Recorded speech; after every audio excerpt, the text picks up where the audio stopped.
You probably got the summer pass to Planet Fitness because it was free $99. Even if you didn't, still listen up because I know you both want to get jacked. Let's say we have Luke. He's a teen in high school, never entered a gym in his life, but went through the process to get the free summer pass. He has the app with the QR code and all he has to do is scan it at the entrance. He doesn't pack any gym bag and just Mr. Crab walks in. Then he realizes he has no idea what to fucking do. He starts with some of the cardio machines like the treadmill because there's like 1,000 of them. He picks random machines like the chest press and leg extension to do half-ass effort on, and then some random dumbbells to do curls. The second time he goes to the gym is the same shit. Maybe he looks up form tutorials for more of the exercises, but all that ends up happening is him taking half an hour every exercise while just staring at his phone. Then the next time he's supposed to go to the gym, he doesn't even show up. I mean, he's feeling sore, he's a bit tired, a bit demotivated, and honestly, maybe this summer just wasn't it. There goes another gym goer. You know, a majority of people who are members of Planet Fitness don't even go to the gym. This shouldn't be you, bro. I'll show you how to avoid every mistake Luke has made, and ensure you keep coming back with a full plan and stay motivated while doing so.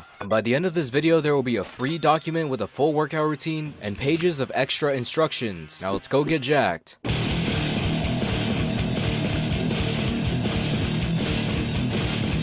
Alright, let's get you started with the lifting routine. I'm going to use some lifting terminology, so I'll quickly just explain that here. Free weight movements are just any exercises where you use weights that aren't locked into a machine. A compound exercise is just an exercise where you move at 2 or more joints, hitting a lot of muscles. An isolation exercise is an exercise where you move at one joint, usually targeting only 1 to 2 muscles. Calisthenics are just movements where you are using your body weight as resistance. A rep is just one movement of an exercise, so like one push-up, and a set is multiple reps done after another. You'll usually take 2 to 4 minutes of rest in between sets, but I'll go into more detail on that later. The equipment available at Planet Fitness is very close to what you'd find at most commercial gyms, except for no barbells. Instead, we got the Smith machine as a replacement. We also have dumbbells as our free weights, cables to help with isolation, pull-up and dip bars for our calisthenics, resistance bands, a shit ton of lifting machines for pretty much every muscle, and lastly a shit ton of cardio machines. The routine I'm going to be talking about here is an upper-lower split where you go to the gym 4 times a week. If you train properly, anywhere from 3 to 6 days a week work. As you get more experience, you'd probably lean towards the upper end of the days. The split is simple. You train your upper body and then the lower body, rest and repeat. Here's how the schedule would look like. You can do the days back to back or try to have as many rest days as possible in between each day. The specific day that the split starts on does not matter. We're also going to have 2 workout variations of each upper and lower body day, so the routine would be 4 workouts in total. What's the point of this? Why don't I just do the same workouts twice a week? The point is mainly just to give you more recovery between specific exercises and train muscles in slightly different ways to ensure more full development.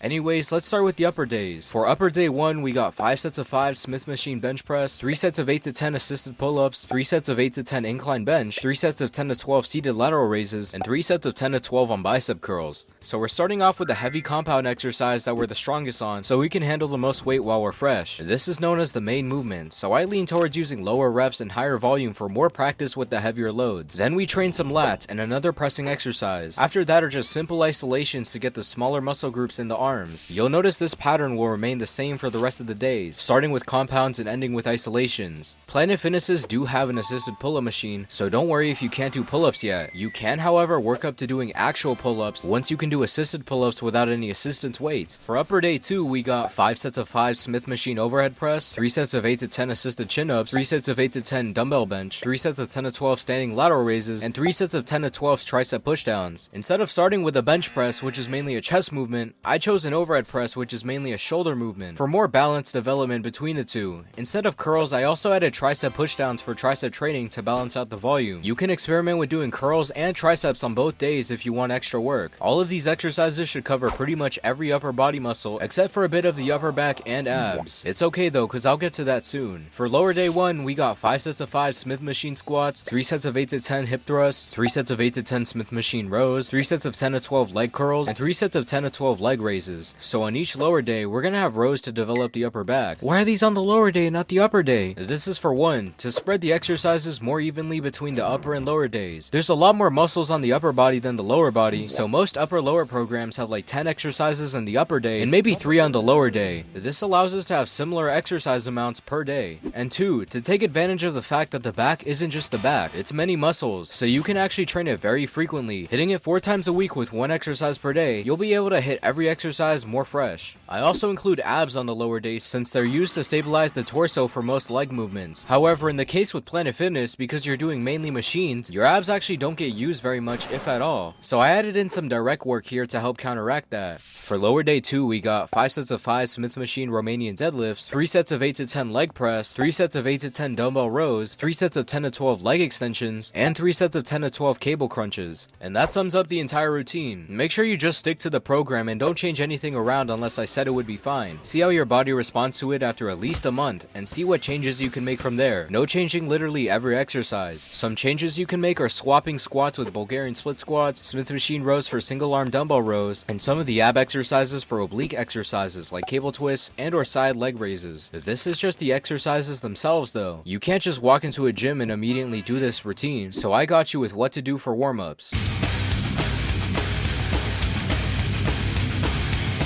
People are always on either two extremes. They don't warm up at all, or think they have to do this 20-minute LeBron pregame ritual in order to prevent injury. You don't even need to warm up for every exercise, only the first 1 or 2 movements. Or if you are doing a compound exercise that targets the muscles you haven't targeted yet. The best warm-up is not cardio, not stretching, not activation exercises, but it's literally just doing the exercise you're about to do with less intensity. Let me explain. Let's say you were going to do 100 pounds for 5 sets of 5 on the bench. You should do 3 warm-up sets beforehand. 50 sets of your working weight for 5, 75% for 3, and 100% for 1. That's literally it. The best warm-up you can do. Warm-up should be based on how you feel that day. If you're ready to go, then you can just do the quick warm-up sets, get started, and you'll be completely fine. But if you feel tight in certain areas, that's also where you can add in some dynamic stretches for those areas before your warm-up sets. You should rest around only a minute in between each warm-up set. Speaking on rest times, they're pretty simple. There is no actual best rest time. It's however long you need to feel 80 to 100% ready for the next set. For most people, this will be like 3 minutes, but if you need more or less than that, then it's fine. You're not lazy. You can also add in 5 minutes of light intensity cardio at the very start of your workout to get your blood going and mind locked in. Speaking on cardio, what you do will depend on your goals. If you have a hard time eating enough to bulk,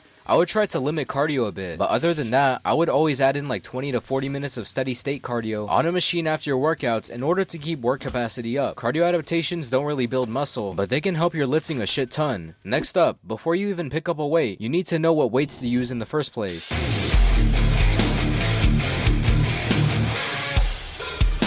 If you've already run routines before and you're experienced, you already know how to choose weight. Just find one you can get close to failure with. Otherwise, just simply pick a weight that feels moderately challenging, especially if you're new to a certain exercise. Don't start with instantly trying to make it super intense. Focus on this period while the intensity isn't high to practice and improve your technique. The weight isn't going to stay light forever. For all of your main movement exercises, I want you to do this. Once you've picked a weight, every following session just add 5 pounds and that's literally it. Eventually, you'll reach a point where you will start to get deeply challenged and you'll have to train harder and harder to meet the rep target.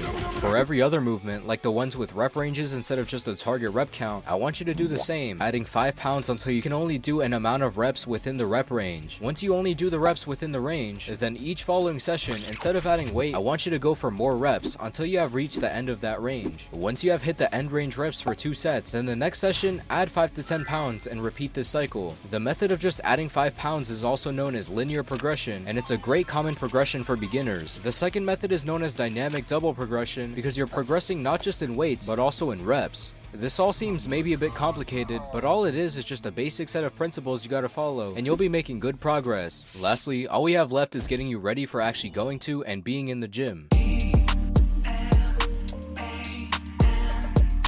You don't actually have to bring anything to the gym to work out except your shit to scan in, but there's a few must-have items. They're all self-explanatory. Any type of water bottle. Make sure it's not a gallon or bigger, otherwise Planet Fitness will desecrate you. Headphones, deodorant, towels, and cleaning wipes. Other than that, I also recommend investing in a pair of lifting straps and lifting chalk. They will come in handy when you get more experienced. Trust me, you can bring pre/post-workout snacks, your own resistance bands, changes of clothes, tennis balls, etc. Lastly, make sure you're a good gym citizen. Follow these 8 guidelines and you should be fine. 1. Re-rack your weights when you're finished with them. Don't just leave plates on the bar. 2. Clean up your equipment when you finish using them. No sweat stains. 3. Don't do your exercises standing right in front of the dumbbell rack. 4. Be conservative of equipment. Like if you're doing barbell curls, you don't need to be inside a full-ass power rack with safeties. 5. Keep grunting to a minimum. Occasionally doing it on like the last few reps is fine. 6. Make sure you don't stink up the entire 1,000 square feet of gym space. 7. Don't get distracted on your phone. Be mindful of the rest times you are taking unless you are looking up exercise tutorials or something. 8. Don't hog multiple machines at once. Something like 2 pairs of dumbbells is fine, but not much more than that. And that's it. You should be pretty much covered for being responsible with what you do and bring to the gym. If you have common sense and don't fudge things around too much, you can guarantee you'll make noticeable gains, even if it is just Planet Fitness. People dog on Planet Fitness too much, it's very underrated. Progress won't always be straightforward though. You'll hit periods where you might be inconsistent, might get injured, not be getting stronger, etc. So you'll just have to be patient, but you don't have to sit and hope for the best. I can help you out of these situations, just me and you chatting. I can also make you an even more customized plan to fit your situation with Planet Fitness, and even get your diet and sleep in check. This is all included when you subscribe to my OnlyFans. I mean only bars. It's my private community of lifters grinding every day to make it, where I interact with every single one of you. There's even free exclusive videos that are not publicly available. If you like the sound of that, the link is in the description. If you don't, that's alright man, you can always join the free community Discord where you can interact with me and other random fitness enjoyers. I'm pretty active there. If you want further advice, I would recommend looking into tracking your workouts with this video right here. Subscribe.